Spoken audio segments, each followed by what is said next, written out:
So in the previous slides, we covered the concept of deformation at a point and deformation in the neighborhood of a point.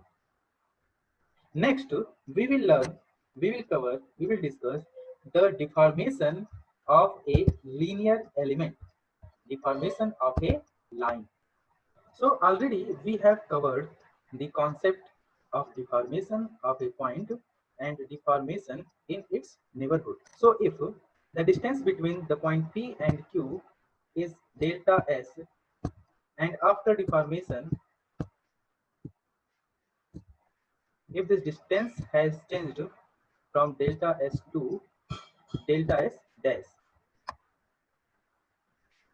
then here our objective is to determine the change in length. That means delta S dash minus delta S, or if delta S is greater than delta S dash, then delta S minus delta S dash. That means we are taking difference between delta S dash and delta S. This is our objective.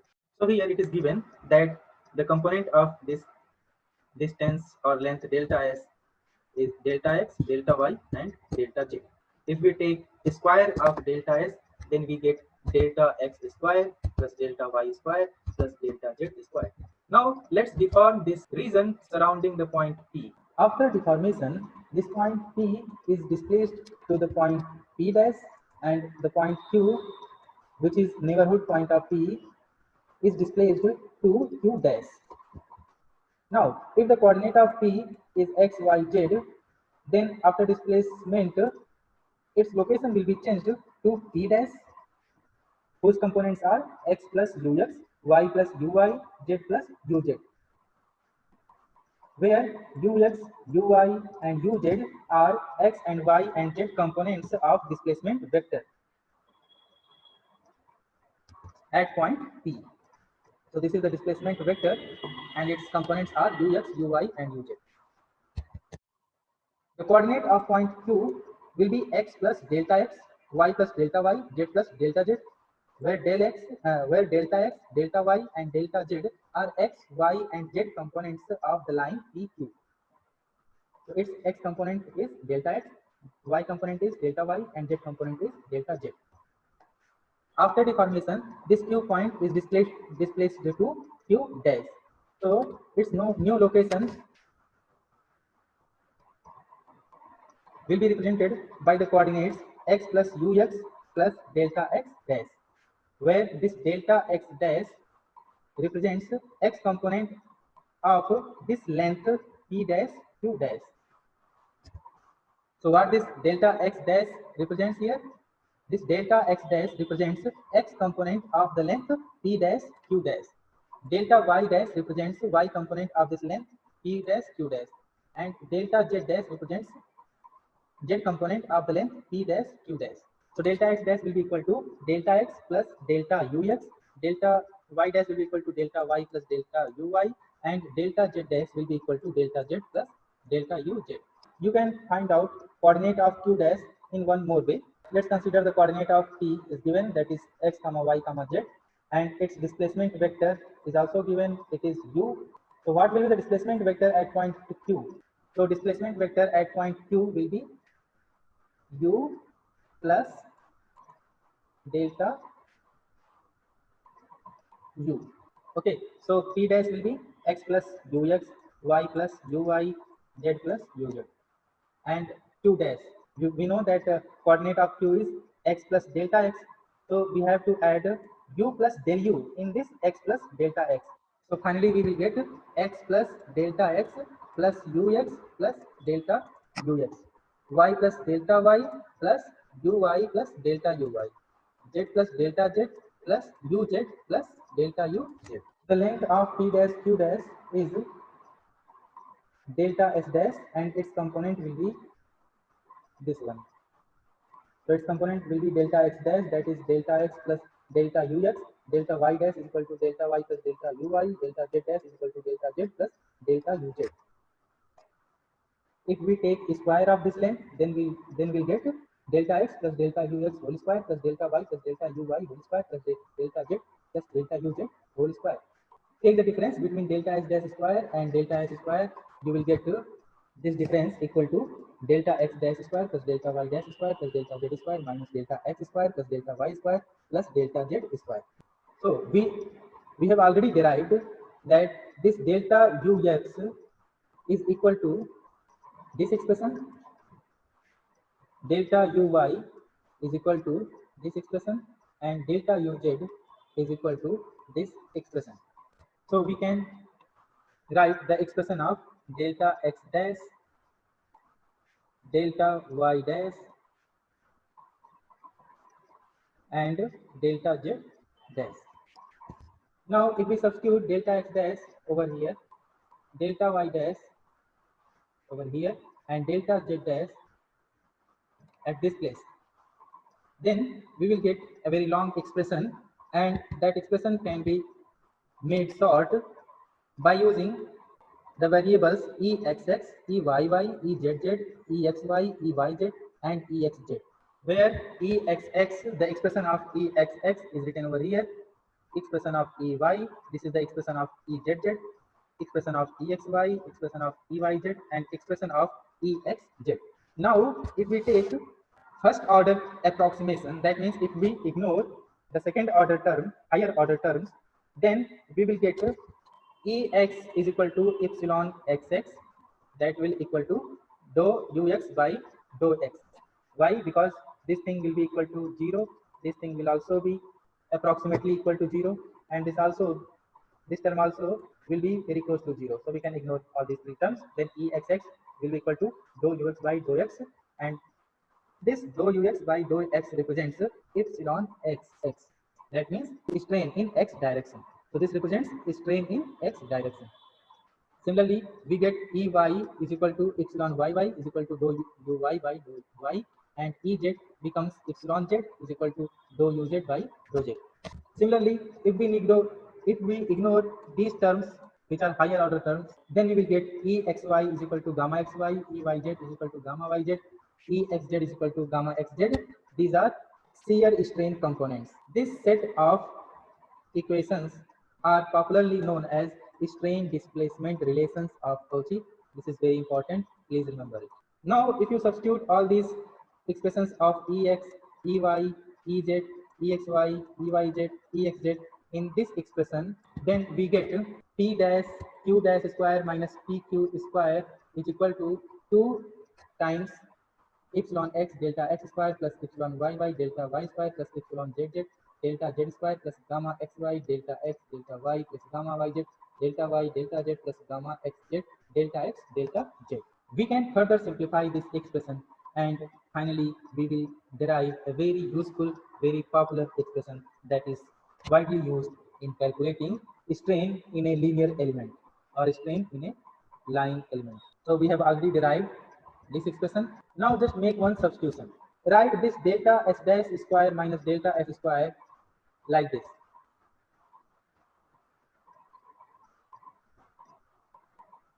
Next, let's assume that EPQ is equal to delta s dash minus delta s by delta s. So this thing will be reduced in this form, and we can say that this term is negligible because EPQ represents strain. Value of strain is very small, so if you take its square, then final value is very small, negligible, so you can neglect very easily. So finally you can write this thing equal to epsilon PQ delta S square. From equation 1 to we obtain epsilon PQ delta S square is equal to this expression. Now if you divide both sides of this equation by delta S square, then you will get epsilon PQ on the left side, and on the right side you will get epsilon xx nx square. This nx represents direction cosine, and nx is equal to delta x divided by delta s. So if you bring this delta s square this side, then you will get delta x square by delta s square, that means nx square. Similarly here you will get ny square, and here you will get n z square, and here you will get nx, here ny, here ny, and this will give you nz.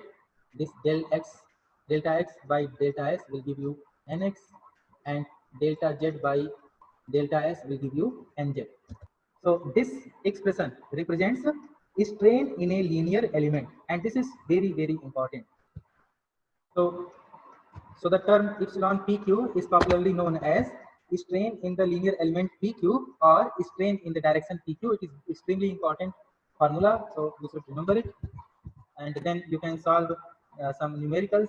The first question is the displacement field for a body is given by this vector. Determine strain components at point P initially at 2, -1 and 3.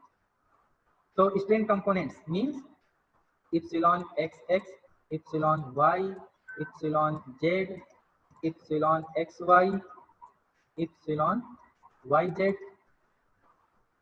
and epsilon xz.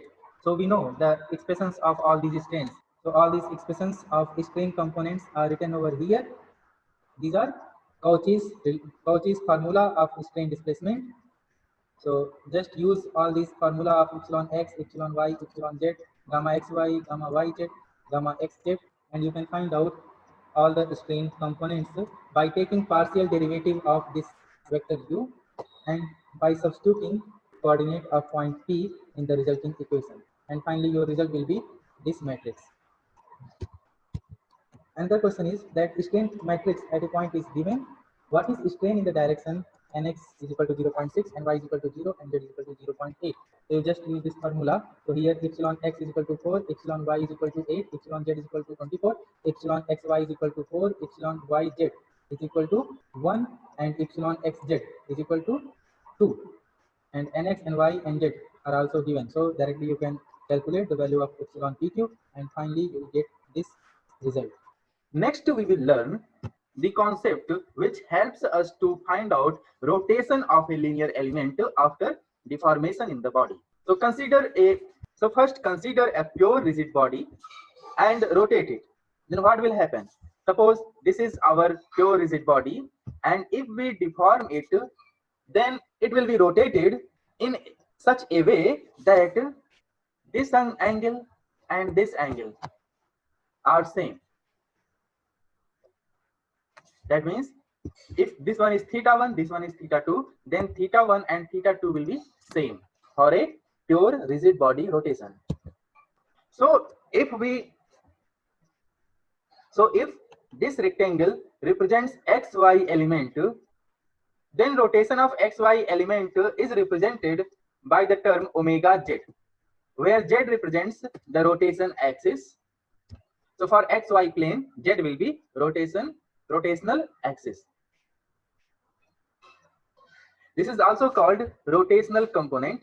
So omega z will be equal to theta1. Why? Because whole body has been rotated by the angle theta1 or theta2. So omega z will be either theta1 or theta2, and they are same. We know that this length is dou x and this length is dou u y. Hence theta1 will be dou u y by dou x. Similarly, theta2 will be dou u x by dou y, and we will take negative because reduction in right angle is considered positive. So this theta1 reduces the right angle, but theta2 increases the right angle. So this theta2 value will be negative. Now, if we take a deformable body instead of a rigid body, then what will happen? Then this theta1 will not be equal to theta2. And in that case, we calculate omega z, that is rotation of the xy element or rotational component. So the rotational component is equal to average of theta1 and theta2. So that will be half theta1 plus theta2. That means half dou uy by dou x minus dou ux by dou y.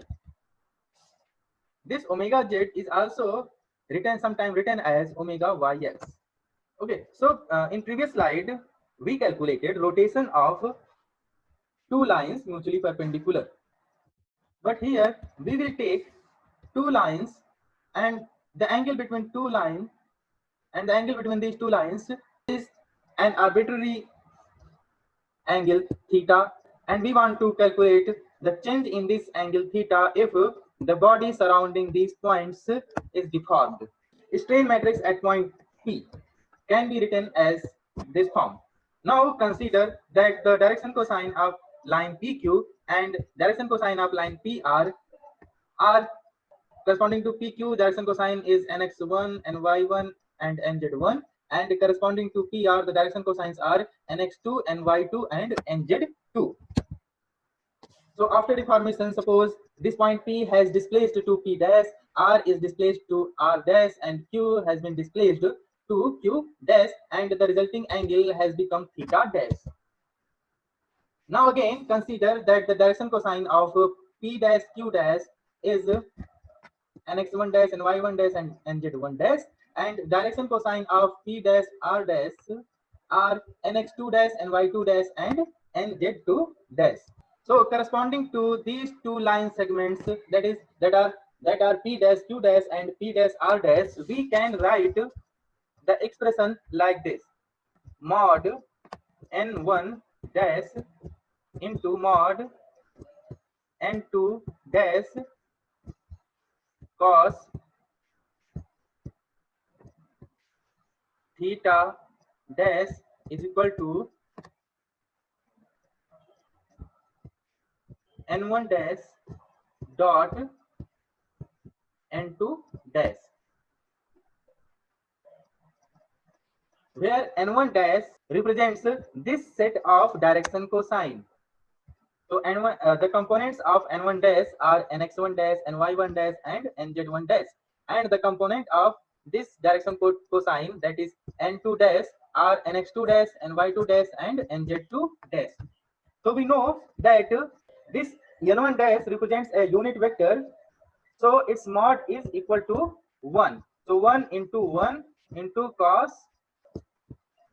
theta dash is equal to n1 dash into n2 dash. That means nx1 dash into nx2 dash plus ny1 dash into ny2 dash plus nz1 dash into nz2 dash. Okay, so finally we get cos theta dash is equal to nx1 dash, nx2 dash plus ny1 dash, ny2 dash plus nz1 dash into nz2 dash. Let's number this expression as 1. Now let's find the expressions of nx1, nx2, ny1, ny2, nz1 and nz2, and similarly the direction cosines of deformed line elements p dash r1, p dash r dash and p dash q dash. So direction cosine nx1 will be equal to delta x by delta s, ny1 will be equal to delta y by delta s, and nz1 will be equal to delta z by delta s. Similarly, if you write the expression of nx1 dash, then just you have to add delta ux in the del x, then you just need to add delta ux in the delta x, and the length of line PQ will also be changed, and the length of line PQ will also change. So you need to change this length del s also. So it will become delta s dash. Similarly, ny1 dash will be equal to delta y plus delta uy by delta s dash, and nz1 will be equal to delta z plus delta uz by delta s dash. From displacement gradient matrix, we know that this delta ux is determined from this expression, delta y from this, and delta uz from this expression. So just substitute all these expressions in nx1 dash, ny1 dash and nz1 dash. Thereafter, put all these equations of nx1 dash, ny1 dash, nz1 dash, and similarly the expressions of nx2 dash, ny2 dash and nz2 dash, and after some manipulation and approximation means neglecting some higher order term and neglecting very small value in the equation, you will get this expression of cos theta dash. So I have not described the complete derivation step by step, but I have given you a basic idea that how this equation is to be derived. The reason is that the complete step by step derivation is very lengthy and it can deviate the topic, it can deviate the main concepts. So the detailed derivation step by step is given in the L.S. Srinath book, so you can refer that book and you can derive this equation by your own. That is not very difficult, but hope you have understood this concept of deriving the equation of cos theta dash. Now come to an application of this equation cos theta dash. Let's see this application. So now we know the expression of cos theta dash, and let's assume that initial angle between the line PQ and PR was 90 degree. That means PQ and PR were located mutually perpendicular to each other. That means this was the situation, and after deformation we want to find out theta dash. Then if we rename this line by a new coordinate axis x dash, and if we name this line by the coordinate axis y dash, then what this 90 degree minus theta dash will represent? So here this 90 degree minus theta dash will represent the shear strain. Why? Because the shear strain produced in a rectangular element represents reduction in right angle. Reduction in right angle. So how you will find the reduction in right angle? Initially the angle was 90 degree and now it has become theta dash.